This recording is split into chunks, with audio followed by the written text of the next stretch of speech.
ইয়া আল্লাহ, সকাল থেকে একটা ফলও বিক্রি করতে পারিনি, সামনে ঈদ চলে আসছে, আমি আমার বাচ্চার কাপড় কিভাবে কিনবো? আঙ্কেল, আমি আর আমার বাড়ির লোক রোজা, আমাকে কিছু ইফতারি দিতে পারবেন? আমার কাছে কিন্তু কোনো টাকা পয়সা নাই।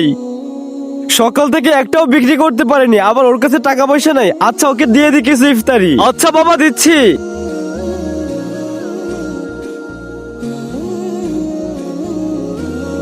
এই নাও বাবা।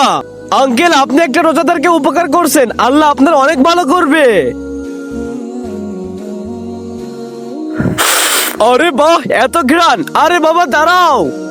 বন্ধুরা, আমি তোমাদের লাইক সাবস্ক্রাইবের জন্য জোর করব না। তোমাদের কাছে এই ইসলামিক ভিডিওটা যদি ভালো লেগে থাকে তাহলে এই ভিডিওটা একটি লাইক করে আমাদের চ্যানেলটি সাবস্ক্রাইব করে দাও। জি আঙ্কেল, বলুন। আরে বাবা, তোমার এই ফলগুলো তো অনেক খাঁটি ফল, অনেক ঘ্রাণ আসছে। আঙ্কেল, ওই সামনের ওই ফলের দোকান থেকে আমি নিয়ে আসছি। ঠিক আছে বাবা, আমি এখান থেকেই নিব। ভাই, আমি বড় মসজিদে ইফতারি দিতে চাই, এই সব ফলগুলো কিনতে চাই, কয় টাকা দিব? সব ফল 20,000 টাকা দিলেই হবে ভাই। ঠিক আছে ভাই, আমি টাকা দিয়ে দিচ্ছি। আচ্ছা, ফলগুলো প্যাকেট করতে থাকেন, আমি গাড়ি নিয়ে আসতেছি। আঙ্কেল, আপনি একটা রোজাদারকে উপকার করছেন, আল্লাহ আপনার অনেক ভালো করবে। অসহায়দের সাহায্য করলে আল্লাহ তার অনেক ভালো করে। ভিডিওটা ভালো লাগলে কমেন্টে আল্লাহু আকবার লিখুন।